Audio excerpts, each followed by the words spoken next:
6 years ago, my sister stole the love of my life at Dad's funeral. The card felt too light in my hand for something that could ruin a life. I stood in my own kitchen at 11:47 p.m. Phone pressed so hard against my ear the screen left a red line on my cheek I wouldn't notice until morning. Outside, a car door slammed twice. Once too hard, like someone wanted me to hear it. "You really think," the voice on the other end said, low and almost amused, "that after 6 years I'd let you win?" I didn't answer. I just looked down at the manila folder on my counter, the one I'd hidden behind the flour canister for 11 weeks, and I smiled, the kind of smile you only give when you already know how the story ends and the other person doesn't. "We'll see," I said quietly and hung up first. "My name is Claire Whitfield. I'm 34 years old, and 6 years ago I would have told you my life was over.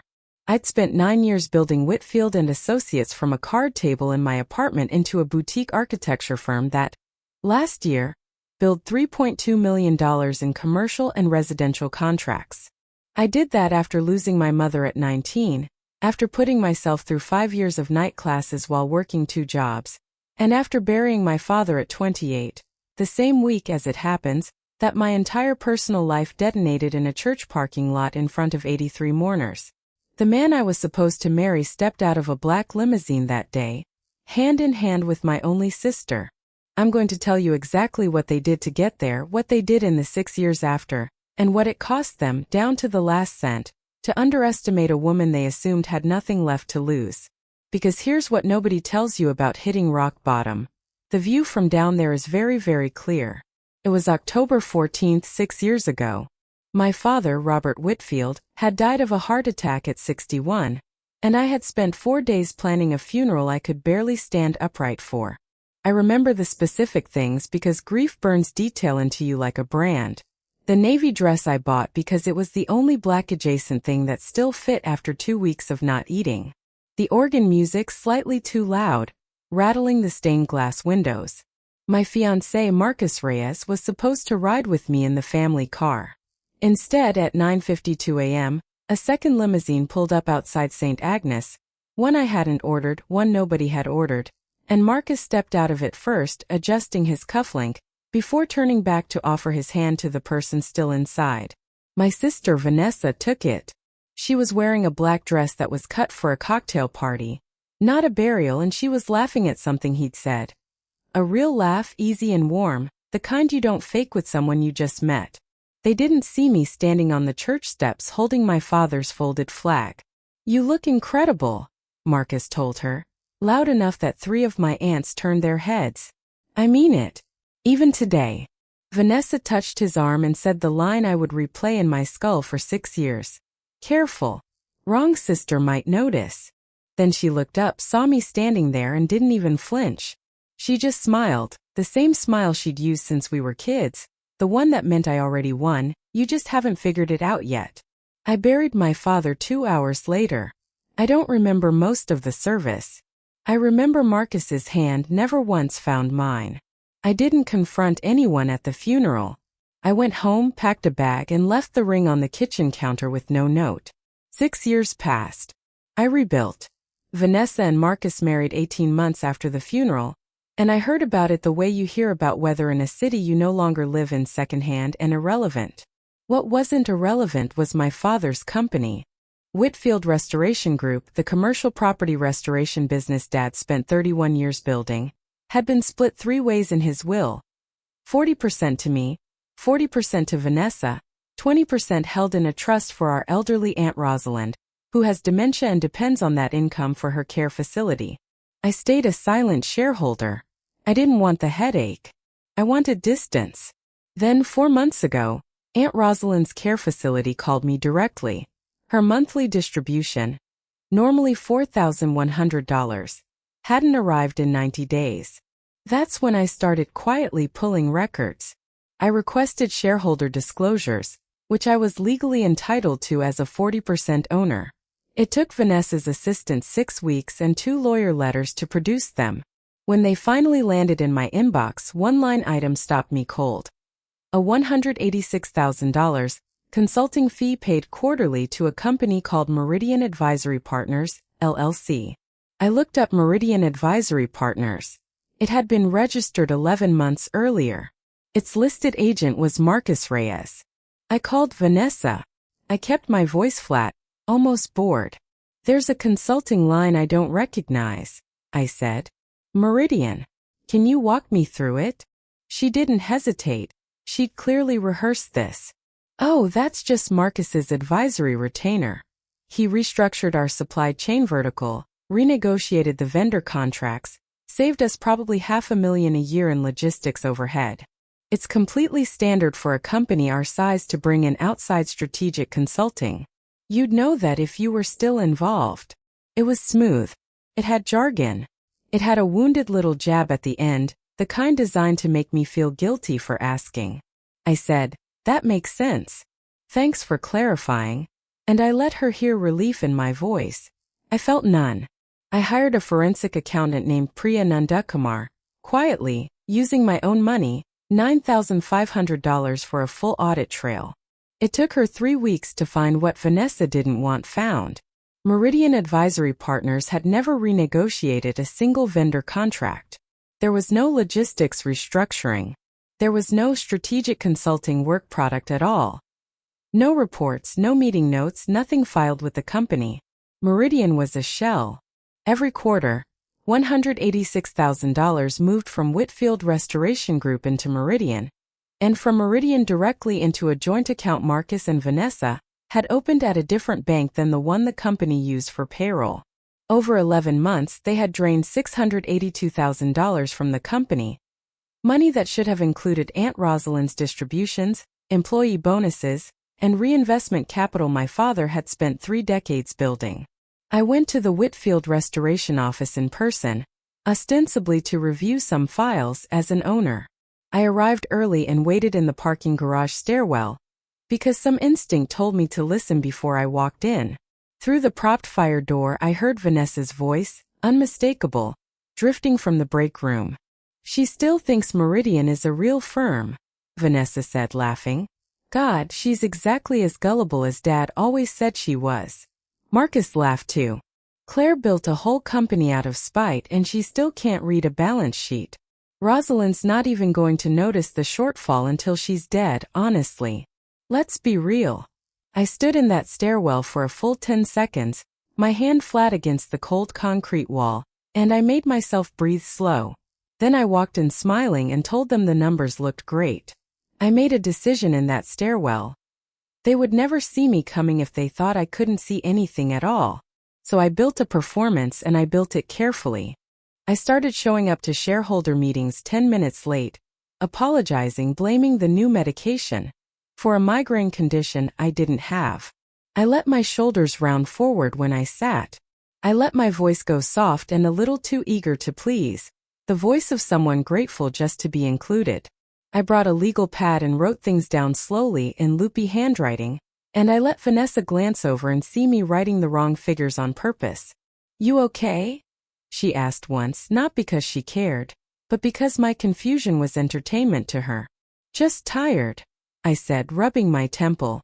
"Numbers make my head spin lately. I really should just let you two handle the financial side. You're both so much better with this stuff than I am." Inside, I was doing something very different.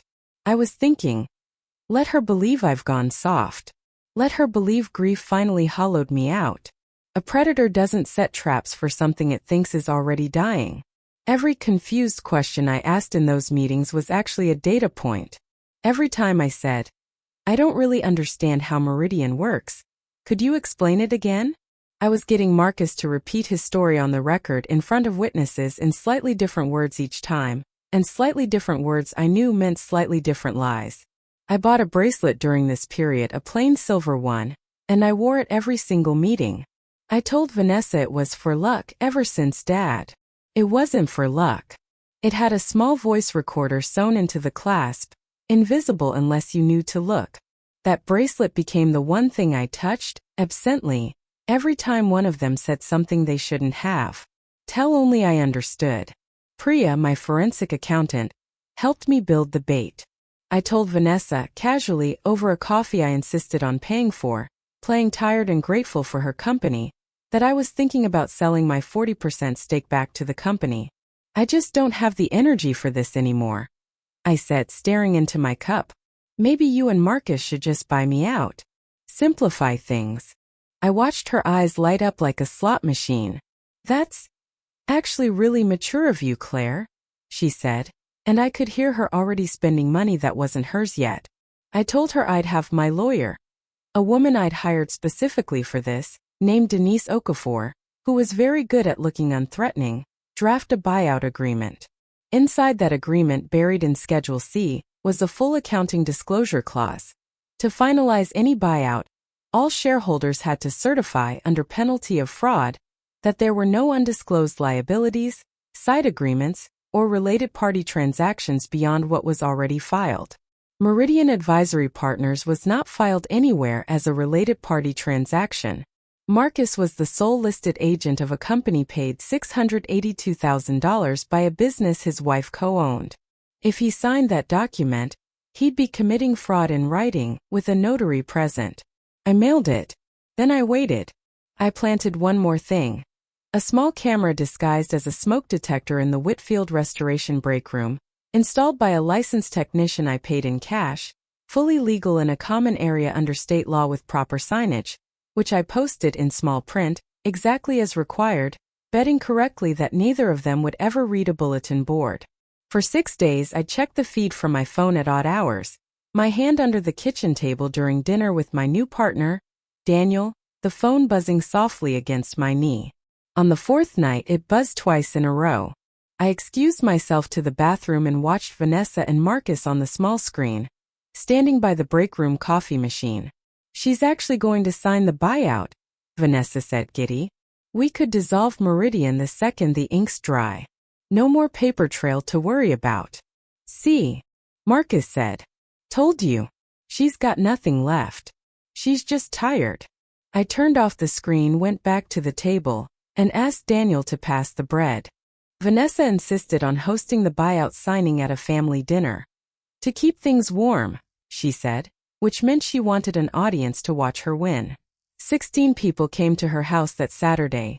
Aunt Rosalind in her wheelchair, 3 cousins, Marcus's parents, our family lawyer, and Denise, my quiet, unthreatening attorney, sitting at the far end of the table with a leather folder in front of her. Vanessa was radiant. She wore red. She made a toast to new beginnings, and looked at me with something close to pity. To Claire, she said, raising her glass, for finally knowing when to let go. Marcus laughed. Some people just aren't built for the family business, he added, loud enough for the table. No offense, Claire. I smiled. I let the silence sit for exactly 3 seconds, long enough to feel wrong, short enough not to seem staged. Then I set down my fork, touched the silver bracelet at my wrist, and said quietly, "Before we sign anything, I think everyone at this table deserves to hear something." I nodded to Denise. She opened the folder. 11 months ago, I said, my voice never rising above conversational, Meridian Advisory Partners was registered as an LLC. Its sole listed agent is Marcus. I looked at him. You told me on 3 separate occasions that Meridian restructured our supply chain and saved the company $500,000 a year. I have all 3 conversations recorded, and in every version the story changes. I'm not finished, I said, and something in my calm made him stop. There is no restructuring. There are no reports. There is no work product of any kind. There is $682,000 that moved out of Whitfield Restoration Group into a shell company you control, and from there into a joint account that funded, among other things, a $41,000 home renovation and a Range Rover lease. Aunt Rosalind's care distributions have been 90 days late for 4 consecutive quarters. The table had gone dead silent. Aunt Rosalind's hand found the armrest of her wheelchair. You said, I continued, turning to Vanessa, in the break room on October 9th at 6:52 p.m., that I believe your exact words were, exactly as gullible as Dad always said. I have that on camera. Legally installed. Properly posted. Vanessa's face had gone the color of the tablecloth. The buyout agreement you were about to sign, I said to Marcus, contains a fraud certification clause. You were 3 seconds from notarizing a federal document swearing under oath that no undisclosed related party transaction existed. I have Meridian's registration paperwork with your signature on it in this folder. I picked up my water glass, the same crystal pattern my mother used at every holiday dinner I could remember, and I set it down deliberately, hard enough that it cracked cleanly down the stem without shattering. The sound cut through the silence like a gavel. That, I said, nodding at the broken glass, is what happens to things you think you can hold on to by force. They don't survive contact with the truth. Denise slid a second folder across the table, the one I'd had Priya prepare weeks earlier, toward our family lawyer. This is a formal referral to the state's fraud bureau, and a civil complaint for breach of fiduciary duty, already filed this morning with the county clerk, Denise said calmly. Copies for everyone at this table who wants one. 2 men in plain clothes were waiting by their sedan in the driveway when Marcus finally, wordlessly, walked outside 40 minutes later, phone in hand, trying to reach a lawyer of his own. I didn't watch that part. I stayed inside and held Aunt Rosalind's hand while she cried, relieved, into a napkin. Here's what happened in the 10 weeks after that dinner.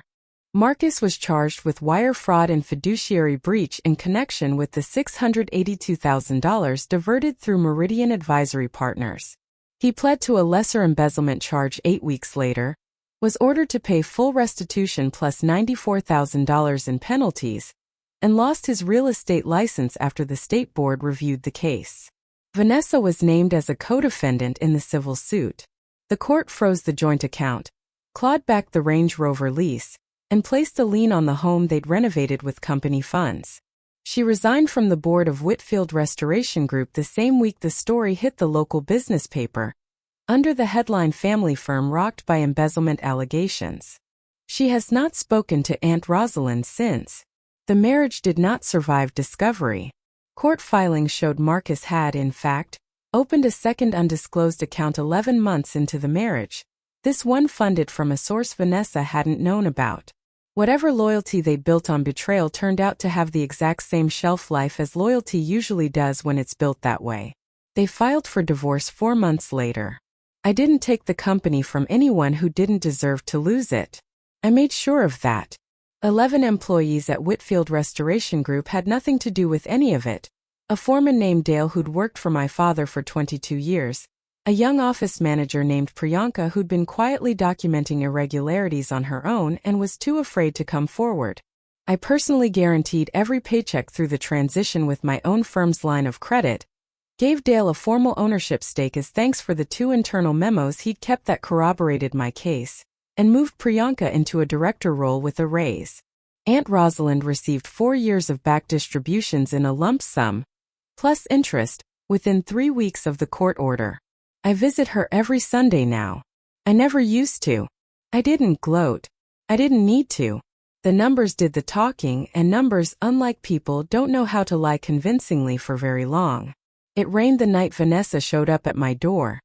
A hard, cold rain, the kind that turns your breath visible. 9 weeks had passed since the dinner. She stood on my porch in a coat that used to cost more than my first month's rent, now soaked through, holding nothing. No bag. No umbrella. Just her, thinner than I remembered, mascara doing exactly what mascara does in weather like that. "Claire," she said, voice cracking. "I have nowhere else to go. Please. I'm your sister." 6 years ago I would have opened that door. 6 years ago I spent a long time believing that blood came with a permanent, unconditional key to my life, no matter what was done with it. I stood in the doorway, the warm light of my own home behind me, and I looked at her for a long moment. "You were my sister the day you took his hand outside that church," I said evenly. "You stopped being someone I owed anything to the moment you decided my grief was an opportunity. I hope you find somewhere warm tonight. It won't be here." Then I closed the door. Not hard, not a slam, just a firm final click of the latch. Daniel was in the kitchen when I turned around, 2 mugs of tea already made, like he'd known exactly when I'd need one. He didn't ask if I was okay in that hollow performative way people sometimes do. He just slid the mug across the counter and said, "You did the right thing." "I know." I said, and for the first time in 6 years I actually believed it all the way through, no asterisk attached. We sat at the counter and listened to the rain for a while, and it was finally just weather. Nothing more. If this story taught me anything, it's this. The people who count on your grief to make you weak are the same people who'll never survive you getting strong. Being underestimated isn't an insult. It's an advantage, if you're patient enough to use it. And real family doesn't need a contract to prove they're on your side. So let me ask you, if you were in my shoes, would you have opened that door in the rain? Or would you have closed it the way I did? Tell me in the comments. And if you made it this far, hit like, subscribe for more stories like this one, and I'll see you in the next video.